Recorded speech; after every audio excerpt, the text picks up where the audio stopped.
आदाब, नमस्कार।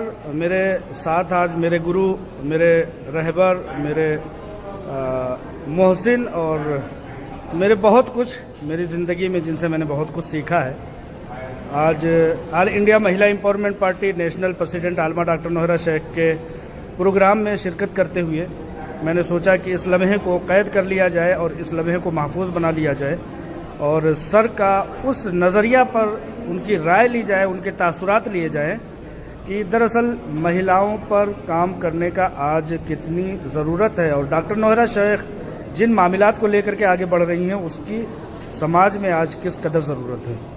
सबसे पहले तो मैं आपके दर्शकों का अभिनंदन करता हूं।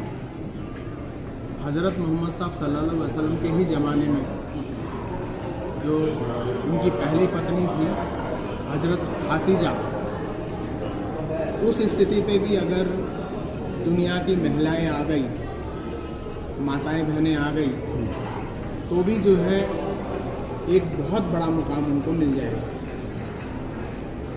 लगभग हमारे को ध्यान में आता है कि माँ हाजरा जब मक्का पहुंची थी, हज़रत इब्राहिम ने उनको मक्का शिफ्ट किया था। उस समय पर जब माँ हाजरा पहुंची थी तो उनके गोद में हज़रत इस्माइल थे और हज़रत इस्माइल बच्चे के रूप में थे। और जब वो तड़पे पानी के लिए, जब उनके मन में तड़पन आई तो माँ हाजरा बहुत तड़पी। और आज भी सारे हाजरी हज करने जाने वाले जो है वहीं पर ही जा कर के वही अरकान करते हैं, हमारा परिवार के दोनों का चक्कर काटते हैं। वो माँ हाजरा के ही नक्शे कदम पर बढ़ती है। तो जब माँ और मादरे वतन तड़पती है अपने बच्चों के लिए तो खुदा को घर भी मिलता है और मुसलमान को हज भी मिला। तो माँ हाजरा जब तड़पी और उसके बाद में हमारे को ये ध्यान में आता है कि इस्लाम में ही जितनी भी वो है सुन्नतें हैं जो ध्यान में हमारे को या हदीसें हैं वो ज़्यादातर माँ आयशा के निस्बत से हैं। तो माँ आयशा को भी कितना महत्व उस ज़माने पे मिला था। आज हमारे को ध्यान में आता है कि सऊदी अरब ने देर से किया लेकिन महिलाओं को देना शुरू कर दिया लाइसेंस गाड़ी चलाने का।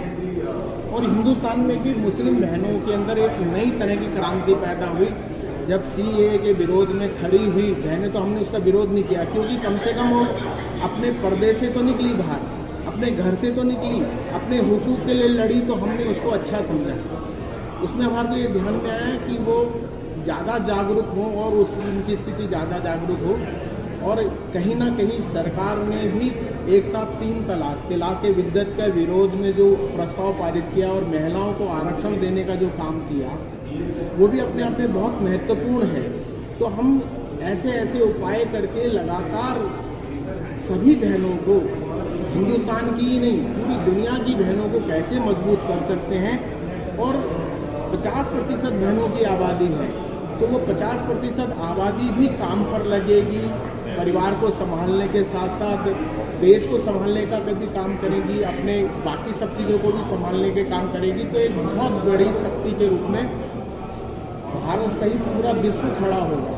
तो ये जो नोहरा शेख जी ने महिला सशक्तिकरण के लिए जो पार्टी बनाई है एक महत्वपूर्ण कदम है और इस कदम को हम लोगों को आगे बढ़ाना चाहिए। और इसके कारण से क्या होगा कि जो बहनें वोट नहीं डाल पाती, क्योंकि हमारे देश में जमहूरियत है, लोकतंत्र है, तो लोकतंत्र को बढ़ावा देने के लिए 50% आबादी अगर वोट नहीं डालेगी तो वो लोकतंत्र अधूरा लोकतंत्र रह जाएगा। लोकतंत्र को पूरा करने के लिए हमारे को बहनों को भी आगे बढ़ाना पड़ेगा और बिना सहयोग लिए हुए, बिना सहयोग उनका तब मिलेगा जब उनकी सहभागिता बनेगी। तो सहभागिता से ही सहयोग बढ़ेगा। ऐसा एक भाव के साथ में ये पार्टी काम करे। हमारी शुभकामनाएं नोहरा शेख जी के साथ में। बहुत बहुत शुक्रिया सर। ये थे गिरीश जोयाल जी, मुस्लिम राष्ट्रीय मंच के कौमी तंजीमी कन्वीनर। आपका मैं बेहद शुक्रगुजार हूँ।